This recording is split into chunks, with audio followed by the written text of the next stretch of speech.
What is going on, everybody? It is me again. It is HorrorFan34, and welcome to another video. And I know it's been a few months since I did a video, but just busy with work and things of that nature. But if you saw my my community tab, the first ever one I ever created, actually, I promised you guys on my community tab that I was going to be doing a few videos for the month of Halloween for October.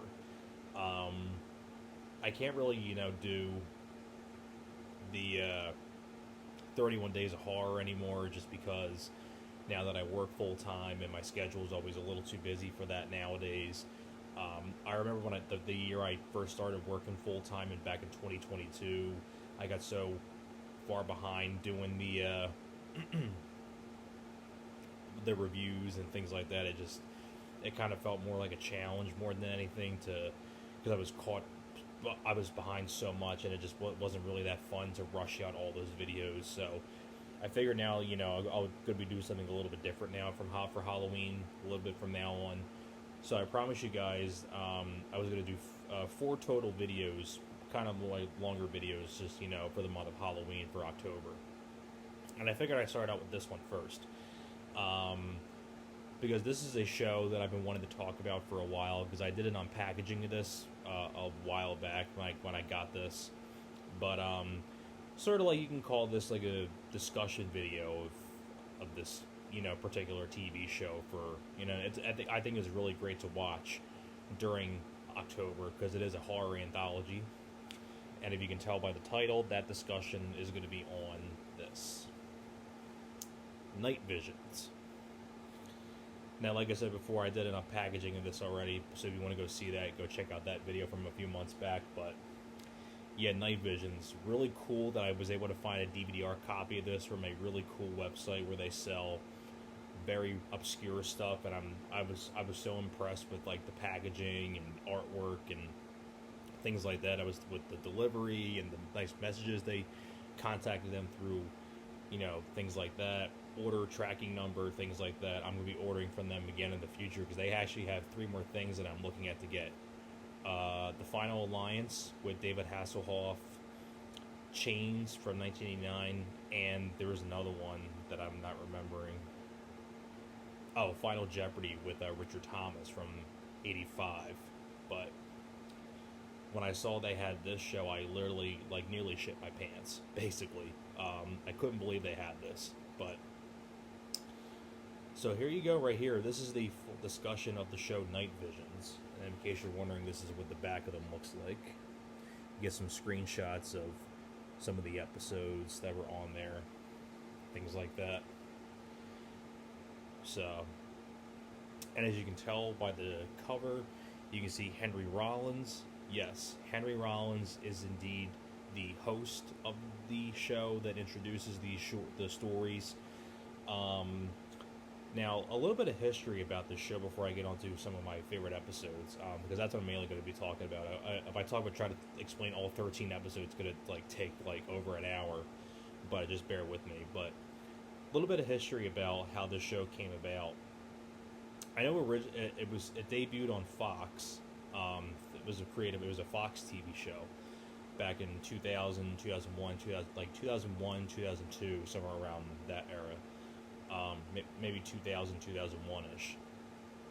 And I know, was it Billy Brown and I forget the other creators, Dan Angel, who created the show. I think they were the guys that worked on Goosebumps, and they really wanted to bring a horror anthology to Fox. And the network basically said, if that we want to host, and the creators didn't really want to host. They kind of wanted more of a opening narration before the story started, but then Fox basically said, without a host, there's no show. So the creators of the show actually originally wanted Gary Oldman to be the host of the show, which would have been really, really interesting, which would have been really cool, because I think Gary Oldman, terrific character actor. So it would have been really interesting. And I think Gary Oldman was really interested in doing it, but Fox basically rejected that idea, and they said, no, we want someone that's more current, more with the times. And around this time, Henry Rollins was really big with the band Black Flag.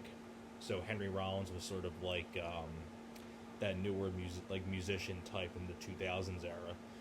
And before this, Henry Rollins had appeared in a couple films. He had a small part in the Michael Keaton Jack Frost film as the hockey coach, and then after this, he would go on to do like Wrong Turn 2. So he has his hand in the horror genre with Wrong Turn 2. But this is before that. Now, so they got Henry Rollins to be the host.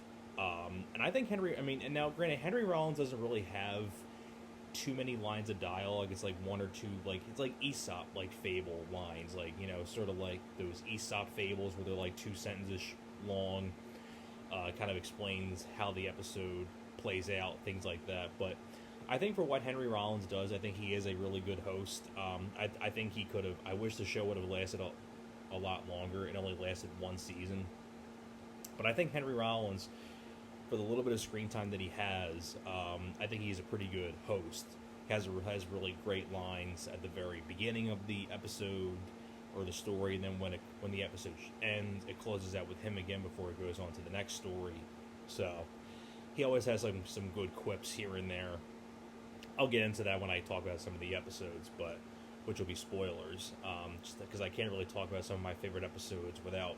I'll talk about a couple of them, not really all of them, because there's some I really want you to see for yourself. But so I know I think the first 10 or so episodes aired, and then eventually they didn't, and then there was like 4 unaired episodes that never made it on TV, and so then those 4 unaired episodes got turned into a horror anthology called Shadow Realm, just without the Henry Rollins portions of the segments. So, from what I understand, like, those 4 stories that didn't air were The Maze, Harmony, Patterns, and I think Voices. I think they were the 4 that were turned into the horror anthology Shadow Realm. So basically only 10 of the episodes actually made it to air.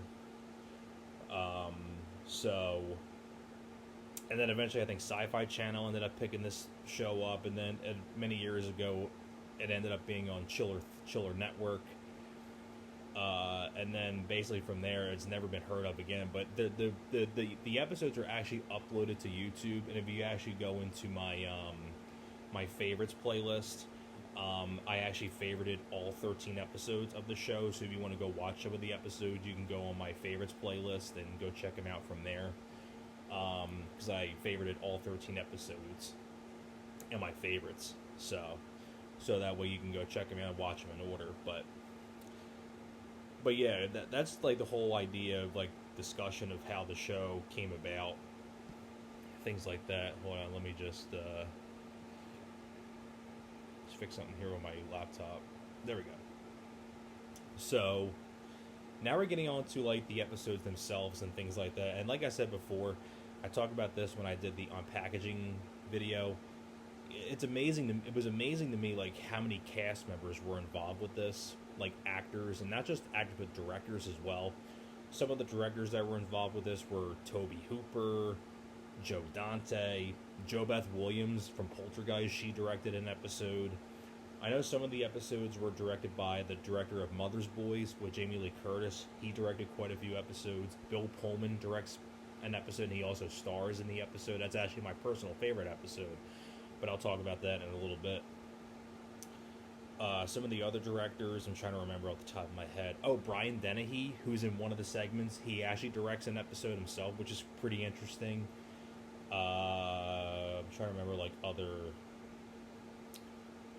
trying to think of other directors. I think Keith Gordon, who's in one of the segments, he directs one of them as well. So pretty interesting, things like that. And then, like I said, some of the actors that were involved with this, it's crazy. Like I already mentioned, Bill Pullman and Brian Dennehy, but you also have actors like Michael Rappaport, Randy Quaid, Jerry O'Connell, Stephen Baldwin, Jamie Kennedy, Malcolm McDowell, Miguel Ferrer, Luke Perry, Natasha Lyonne, Bridget Fonda, Jack Palance, Brendan Fletcher, Marla Sokoloff, Mayor Winningham, Carl Lumbly, Carrie Elwes, Lou Diamond Phillips, Timothy Oliphant, Aidan Quinn, like I say, Keith Gordon, Samantha Mathis, Jason London, Sherilyn Finn, Hart Bachner, Ellis from Die Hard, Catherine Isabel, Amy Jo Johnson, the Mighty Morphin Pink Power Ranger from the Mighty Morphin Power Rangers, Jay Moore, M. Emmett Walsh, David Paymer, Chad Lowe, the brother of Rob Lowe, William Atherton, Thora Birch, Pam Grier. I mean, I can just go on and on about all the stars that are in this. It's insane. It's insane how many actors are in this. I just named like pretty much all of them right there for you. But getting on to like some of the episodes that are my personal favorites, I say my 5 favorite episodes of the show. I'd probably say my 5 personal favorite episodes of the show, I would say are... they can stop holding them up. So I say my 5 personal favorite episodes are A View Through the Window, Now He's Coming Up the Stairs, The Doghouse, Bitter Harvest. Well, I'll probably go in order from 1 to 5. A View Through the Window, Now He's Coming Up the Stairs, Bitter Harvest, The Doghouse, and Patterns. They're probably my 5 favorite episodes of the show. But I do enjoy all the episodes of the show, but those are my 5 favorites. So I'll spoil a couple episodes, so if you don't want to hear any spoilers about some of these episodes, I say stop the video now and then go watch the episodes before you come back, and then come back to watch this video after you watch the episodes, just so you're not spoiled. I'm just warning you right now, there's going to be a couple spoilers here, because I'm going to explain like the entire episode and things like that, so you've been forewarned. Here we go. Okay, so now what's interesting about Night Visions is like a lot of the twists and everything. It's like a 2000s Twilight Zone, where it's like deals with like, you know, dark twists and like supernatural aspects and like, you know, just things like that. It even says right here on the back, Night Visions, some tales are supernatural, others are just commentaries on twisted human nature. And a lot of these episodes are extremely, like, the twists, or some of them are really fucked up and really twisted. But I might as well... I'm not going to spoil my personal favorite episode.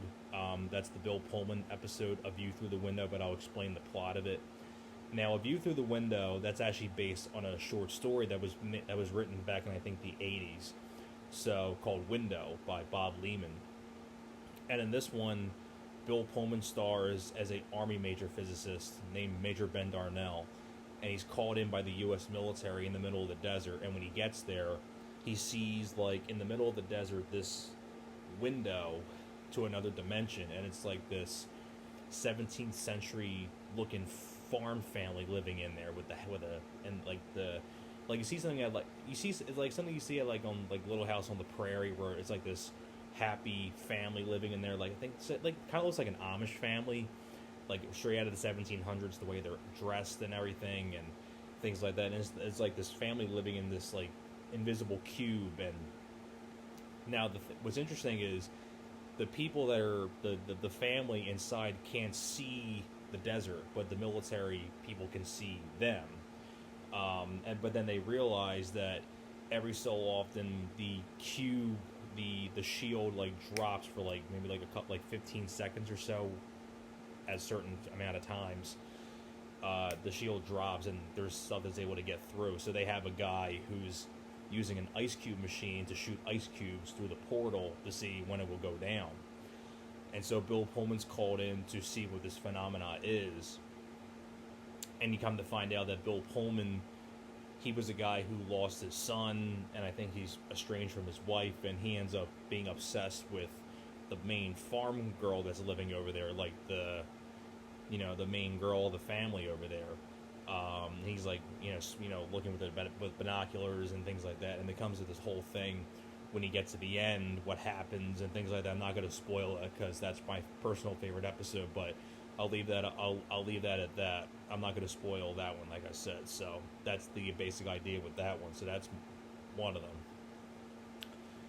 Another great one that I mentioned before, I probably say whenever people talk about the show, they mention that episode or they mention this one, Patterns, the one with Malcolm McDowell and Miguel Ferrer. Two terrific character actors. Rest in peace to Miguel Ferrer. Basically, in this one, Miguel Ferrer plays a psychiatrist, and he's brought into like this sort of like prison, like doctor's office or whatever, and this prisoner gets himself arrested, and it's this guy named Martin, played by Malcolm McDowell. And basically, the whole entire episode is just Malcolm McDowell and Miguel Ferrer talking with one another in just this one room, and things like that. And basically, Malcolm McDowell, you find out, is a guy who has OCD, and you see him that he's doing like these little rituals, like he's picks up the pen, drops the pen, picks it up, drops it, picks it up. He's like scratching his ear like this, and he's like doing things like this, and he's like, and he's convinced that if he doesn't do these things, like one thing, like all these rituals that he's doing, like one thing is keeping another thing in line. So he's saying to the psychiatrist, like, me dropping this pen, picking it up, things like that, it's keeping your tie blue, because the doctor's tie is blue.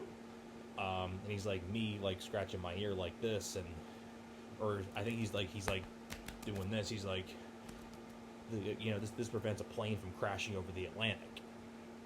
And the psychiatrist is just like, you're out of your mind. Like, what are you talking about? And so, basically, this is things like that. You kind of get the idea of where this one's going. I'll say the spoilers for this one. You come to find eventually, like, it's just them talking to each other. Malcolm McDowell is trying to convince Miguel Ferrer that these rituals are keeping the world together. Miguel Ferrer thinks he's full of it. Malcolm McDowell gets subdued and stops doing the rituals, and then Miguel Ferrer is leaving, and when he goes outside, like, the whole world is like in chaos, like fires everywhere, like people going crazy, and you see that his tie has changed white, and you come to find out Malcolm McDowell was telling the truth. Basically, all these rituals that he was doing was keeping the world in line. So he runs back into the office, and he's like, hey, Martin, wake up, it's the doctor. He's like, oh, hello, doctor, how you doing? He's like, the rituals, what were the rituals? What was the ritual that you were telling me about a plane crashing? And he's like, how many times did you do this? And he's like, oh, I don't know, but that was a long time ago, and that medication that you gave me was great. And so, when Miguel Ferrer starts to believe Malcolm McDowell, and he's like, was this right that we had to prevent a plane from crashing? And Miguel Ferrer's, the doctor's wife, calls him on the phone and says, like, oh my God, honey, our plane almost went down, but don't worry, we're okay. And he's like, it worked. And then the biggest twist is, now Malcolm McDowell says to Miguel Ferrer, now you have the contract, doctor. So now Miguel Ferrer now has to do these rituals to keep the world from falling apart. So I just think that's definitely one of the coolest episodes of the series right there. I love that episode a lot too. Another really great one, probably the one that has the biggest like fucked up twist, I would probably say is Bitter Harvest, the one with Jack Palance and Brendan Fletcher. Now this is one I'm not going to spoil too much, because this twist is really fucked up and I really want you to see it for yourself. But basically in this one, Brendan Fletcher plays a kid who lives with his family in a farming community, and his neighbor is Old Man Jennings, played by Jack Palance. And they hear like these rumors that Jack Palance, he was a murderer. His mother dealt with witchcraft and things like that. This kid has this horse that he likes over there. And basically one day the kid sneaks over to Jack Palance's farm. Jack Palance ends up catching him in the act, and he's chasing him off the farm. And then Jack Palance trips and falls into a piece of farming equipment, like a grinder, a grain grinder, and his arms go into the grinder, and his limbs get cut off and chopped off. Pretty gruesome that you hear it. You see a little bit of blood, and then Jack Palance basically has no limbs. He lost his arms, and the kid, kind of, and the parents never find out the kid was responsible for that, because Jack Palance doesn't rat out the kid, but he says like, "Hey, your kid was sneaking on my farm fishing." So then the parents make Brendan Fletcher go help Jack Palance for a little bit, and that's all I'm going to say from there. Because then from there on, it's a great showdown between, like, tension between Brendan Fletcher and Jack Palance, because you just don't know what's going to happen between these two. But I'm going to stop it right there, because I'm going to leave that for you guys for yourself. But that's a great one. Another great one, The Doghouse. This is the one with Stephen Baldwin. He plays a guy who's a musician, a guitar player, and he's being beaten up by a loan shark because he owes all this money. And basically, how do I put it? He's able to escape, and he gets picked up by a lady who's a veterinary technician. She brings him home, cleans him up. She has 2 Doberman dogs, and basically from there, like, I don't want to spoil that one too much, but that's basically from there. He's the 2 Doberman dogs, and then the loan shark ends up coming back to come get him. But I'll kind of save that more for you guys to figure out. But I will say the other one, the last one I'll talk about when it comes to this show, for spoilers, that is, for my 5 favorite episodes of the show, is the one with Luke Perry. Now He's Coming Up the Stairs. This is the one where Luke Perry plays a psychiatrist. He's a doctor, and he has like a really special ability. He's able to absorb people's illnesses, basically. So like, for example, in the very beginning of the episode, there's this girl in the hospital suffering from anorexia, starving herself, basically, and Luke Perry is able to cure this girl by absorbing her anorexia. So she goes home from the hospital and she's eating normally, she's all fine. So basically, he ends up taking on the anorexia, and this is a pretty gross sequence where he orders himself all this hotel food, room service, and he closes the door, and he sits down in front of all this food. He's going to gorge himself into all this food, but he views it as, while we see it as all this delicious looking food, he's viewing it as like a cockroach infested, like all these maggots all over it, and he it eats the food and things like that. So basically, the basic idea is that he's a guy that he's able to take on these illnesses for a little bit of time, and then it goes away from him. And his doctor basically tells him, like, "Hey, buddy, like, your test results are horrible. Like, your liver's bad, your heart's bad. You can't save everybody. You're not a superhero." So his doctor encourages him to stop his work for a little while and go take a vacation. So Luke Perry does take the advice and goes on a vacation, and he goes away somewhere, and he's at like a place far away somewhere, and he's sitting down somewhere, and this lady approaches him because she recognizes him, and she says to him, "Hey, there's something wrong with my kid. Do you think you can come help me?" And Luke Perry, even though he's supposed to be on vacation, recovering and all that stuff, he, does so because he's the nice guy that he is, that being the good person that he is. Because says like, yeah, I'll take a look. So she brings him back to her house, and they find that her kid is trapped in his bedroom, sitting down on the floor, rocking back and forth, saying the same 4 lines over and over again. Now he's coming through the yard. Now he's coming up the stairs. Now he's coming. I think he's now he's coming through the woods. Now he's coming through the yard. Now he's coming up the stairs. Now he's coming in the house. So he's saying these 4 sentences over and over and over again. And the lady tells Luke Perry, like, "My kid used to be a happy-go-lucky kid until one night." So then Luke Perry asks, "Well, what happened?" So you find out a while back in a flashback, this lady and her kid, on a rainy night, they were driving home, and a guy came out in between 2 parked cars, and she accidentally hit this guy, and his face went through the windshield, and they accidentally killed this guy, and it traumatized the kid so bad. And now that kid is being haunted by that man's ghost. Like he thinks that the ghost of the man that they killed a while back is coming after him, and you know, he's trapped in like, you know, a trance where he thinks that guy's ghost is coming after him, and that's why he's repeating like he's coming through the woods, he's coming up the stairs. So Luke Perry says to the mom, like, why don't you give me and your son some privacy? So then Luke Perry says to the kid, like, hey, I'm going to come inside your head, okay? And on the count of 3, I want you to run down to your mom and go see her. So he counts to 3. The kid snaps out of it. The kid runs down the stairs, cured, runs to his mother. They embrace one another. Their nanny goes upstairs to check on the doctor, and the doctor is really slow to get up. He says, like, he get my pills from my car. He looks pretty bad. He's lethargic and doesn't look too good. He's able to take his antipsychotic pills, and he seems to be okay. Like, everything seems to be okay. The boy's back to normal.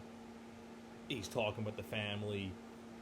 And eventually later that night, while they're in the midst of talking with each other, the kid freezes, like, for a moment, and then he, like, runs back up the stairs again, and he's screaming, now he's really coming through the yard.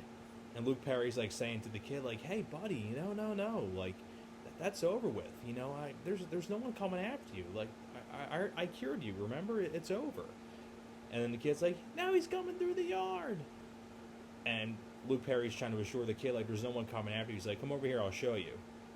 So when Luke Perry goes and looks out the window, here he sees the ghost of the dead man walking through the yard, coming near toward the house. And he sees the guy out there, and the mom's like, oh my God, is someone really out there? And then he comes in the house, and he's coming up the stairs, and Luke Perry is trying to convince himself this isn't real. And the mom's saying, like, I am real, and my son's real, and this is all real, you know that. And then Luke Perry looks at the mom, and he's like, I know there's a real you, and there's a real version of your son, and I know it's not you two. This is all not real. And then it cuts, and everything goes away, and it's just him by himself in the room, and he wakes up in the boy's bed, and he thinks, like, he thought himself way in through a psychotic episode, basically. Calls his doctor and says, like, the pills didn't work, I had to go through a psychotic breakdown to break out of this spell. Not like a spell, but like break out of this psychotic episode that I had. So then he goes downstairs to go look for the family, and the family is murdered. He finds them all murdered. The mom's killed, the nanny's killed, and he finds the kid dead. And then the dead guy, the ghost of the dead guy, comes up from behind Luke Perry and grabs him, and then it cuts to black. And then it cuts again back to the moment where Luke Perry first cured the kid. So it plays the same scene again that it played earlier. Cuts the black, and then it cuts back to when the kid's first cured, and then the scene plays out again. The kid runs down the stairs, mom, screaming for his mom. They embrace once again. The nanny goes upstairs to go check on Luke Perry, and you come to find out what Luke Perry looks like in his actual state, and you find out that everything that happened before that was all part of a psychotic episode that he was having. So the whole time when that was playing out, Luke Perry in his actual state was rocking back and forth in the kid's bedroom, saying the same things the kid was saying. So you come to find out that the whole time, when the first time that was happening, Luke Perry was experiencing what the kid was experiencing, the dead guy coming after him, and things like that, when the whole time in real life, Luke Perry was rocking back and forth. So basically everything that happened before that was all in Luke Perry's head while he was rocking back and forth, and that's what the kid was going through. So while he did cure the kid, and the kid's okay, now basically he's fucked, and now he's screwed, because now no one can help him, because no one can't do what he could do. And now basically he's stuck like that, rocking back and forth, and he's going to be reliving that loop of the dead guy coming after him again and again. Like that's an era that played out before, where he saw the dead guy coming through the yard, and basically that's what the kid, like I said, the kid was going through that terror, that loop of terror again and again and again, and now Luke Perry is going to be experiencing that now, and now he's stuck like that. And And Henry Rollins, like I said, and that's how the episode ends. It's pretty creepy and pretty scary.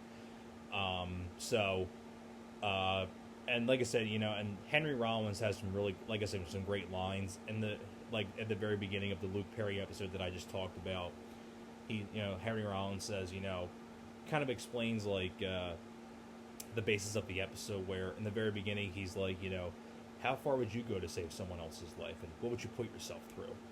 And then at the very end, he goes, the best of intentions aren't enough. A man has got to know his limitations. So that's basically the whole idea of the episode, where Luke Perry did a little too much trying to help this kid, and now basically he's stuck like how the kid was stuck and now now no one can help him because no one can absorb the illnesses like he could. Now he took on that curse, and now he's permanently stuck with it now, so he's basically screwed.